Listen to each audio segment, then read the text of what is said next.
Mejua-jua man banta krina. Kita bertemu kembali dalam saat teduh kita di pagi hari ini. Mari kita angkat pujian kita. Kita katakan, saya mau ikut Yesus. Saya mau ikut Yesus sampai selama-lamanya.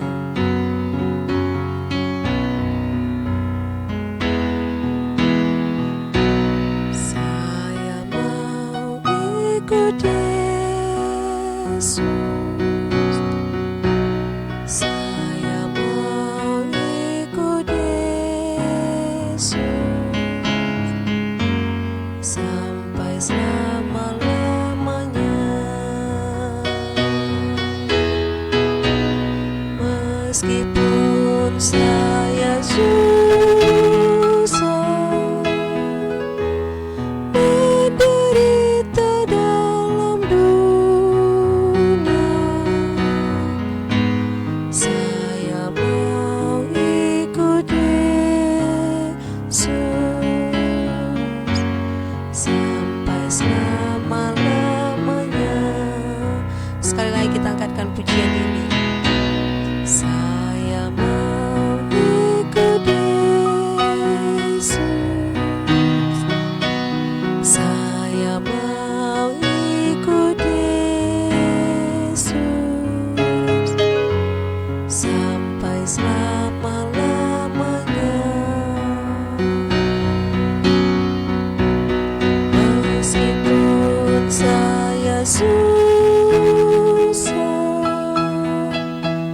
menderita dalam dunia, saya mau ikut Yesus sampai selama-lamanya. Saudara-saudariku yang terkasih, mengikut Yesus adalah keputusan. Setia mengikut Yesus sampai selama-lamanya adalah pilihan. Kadang kita mengalami penderitaan, kadang kita memiliki banyak tantangan, tapi sudah kita berkomitmen dan setia mengikut Yesus, kita akan tetap setia sampai selamanya. Tantangan, hambatan tidak akan pernah menjauhkan kita dari Kristus dan kasih Kristus. Mari kembali kita angkat pujian ini sambil kita berdoa. Kita katakan, saya mau ikut Yesus, saya mau ikut Yesus sampai selama-lamanya.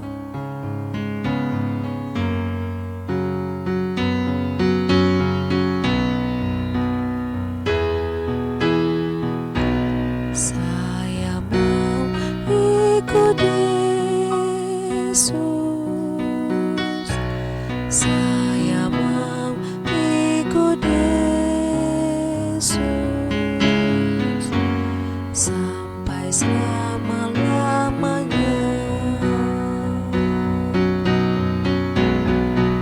Meskipun saya susah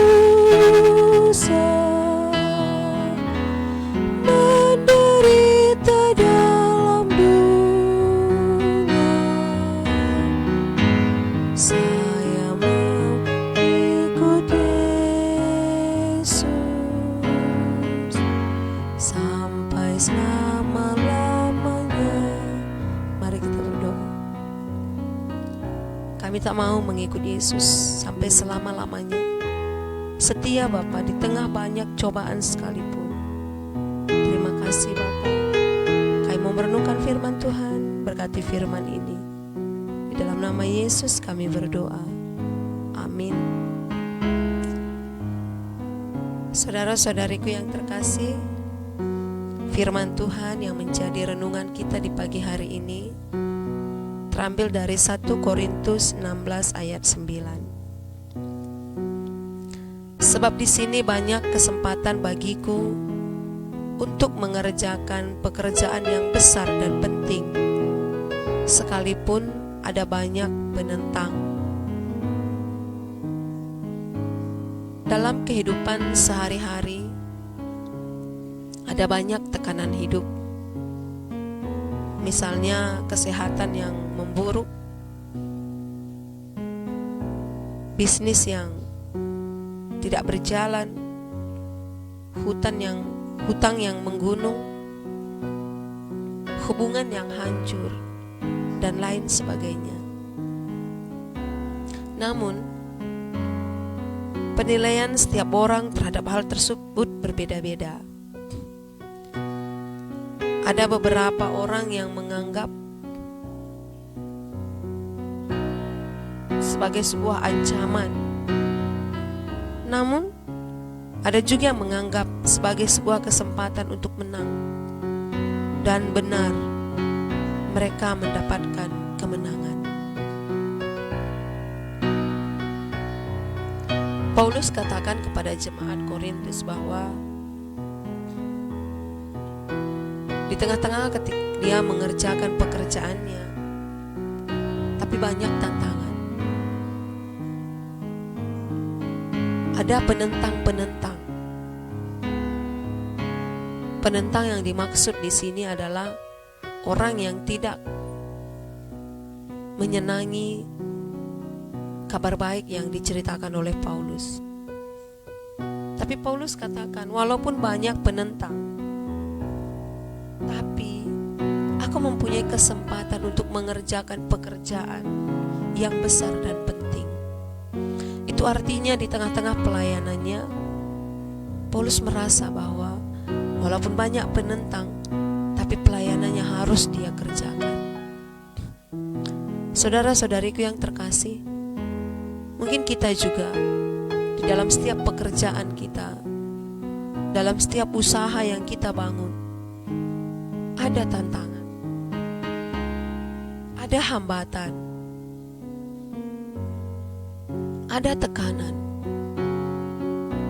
Mungkin saja ketika kita membuka usaha kita tidak berjalan, atau kita mempunyai saingan dalam bisnis kita, atau dalam pekerjaan kita, ada hal yang kita lakukan.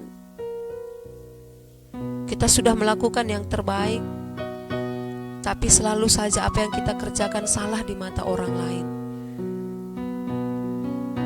Ini merupakan tantangan-tantangan, hambatan-hambatan yang harus kita hadapi di tengah-tengah kita melakukan pekerjaan kita. Tapi bagaimana cara kita memandang hambatan itu mempengaruhi bagaimana cara kita menjalani pekerjaan kita. Kalau kita menganggap itu sebuah ancaman, kalau kita menganggap hidup kita akan berakhir karena adanya tantangan ini, maka mempengaruhi cara kita bekerja, cara kita berbisnis, cara kita berusaha. Tapi sebaliknya saudaraku, ketika kita menganggap bahwa tantangan, ancaman, kegagalan ini kita anggap sebagai sebuah kesempatan untuk bangkit, untuk maju, untuk kembali berdiri, untuk berusaha lebih lagi, maka itu juga akan mempengaruhi kita dalam melakukan pekerjaan kita. Apapun tantangan dalam pekerjaan kita, jangan takut. Bangkit, berdiri teguh, tetap berdoa dengan sepenuh hati, ora et labora. Tuhan yang memberkati kita. Walaupun ada tantangan, tapi jangan biarkan tantangan itu membuat semangat kita, membuat hati kita, membuat kita tidak mau lagi maju. Tapi biarlah tantangan itu sebagai alat untuk lebih lagi kita memperbaiki diri kita. Terpuji termulia nama Tuhan. Tuhan yang memberkati firman ini, Roh Kudus yang membimbing kita untuk memahami firman Tuhan dan menjadi pelaku firman Tuhan. Saudara-saudariku, mari kita berdoa syafaat dari tempat kita masing-masing. Berdoa bagi setiap pekerjaan kita. Khususnya saya undang kalau saat ini kita mempunyai tantangan, hambatan dalam pekerjaan, usaha, bisnis. Berdoa kepada Tuhan agar tantangan itu menjadi kekuatan bagi kita untuk lebih lagi maju Mari kita berdoa.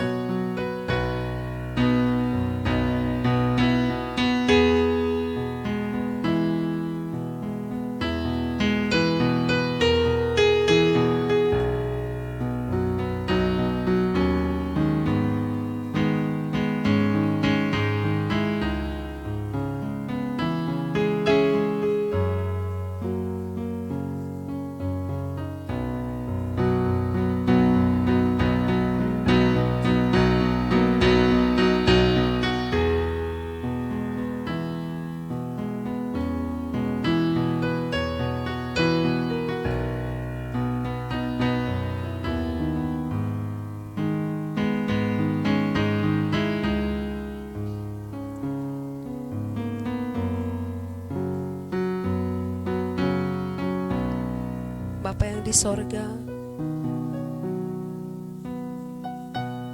mungkin kami mengalami ada tantangan, hambatan dalam usaha, bisnis, pekerjaan kami. Tapi firman Tuhan hari ini mengingatkan kami agar kami mampu melihat itu, ancaman, tantangan, kegagalan, sebagai alat untuk lebih lagi melakukan tanggung jawab kami dalam pekerjaan kami. Kami jadikan itu untuk kami lebih lagi maju, bangkit, berlari cepat, melaksanakan tanggung jawab pekerjaan, usaha, bisnis kami dengan lebih baik lagi. Ajar kami untuk selalu melihat sisi positif dalam kehidupan kami. Berkati firman ini, berkati anak-anak Tuhan. Secara hamba berdoa, kalaupun ada saat ini anak-anak Tuhan yang sedang mengalami kegagalan, yang sedang hidup dalam hambatan, Bapa, kami percaya ketika kami kuat, setia, Tuhan yang akan memberkati kami. Berkati kehidupan kami, keluarga kami, anak-anak kami. Berkati bangsa dan negara kami. Inilah doa kami di pagi hari ini, Bapa. Kami serahkan seluruhnya dalam tangan-Mu. Di dalam nama Yesus Kristus kami berdoa dan mengucap syukur. Amin.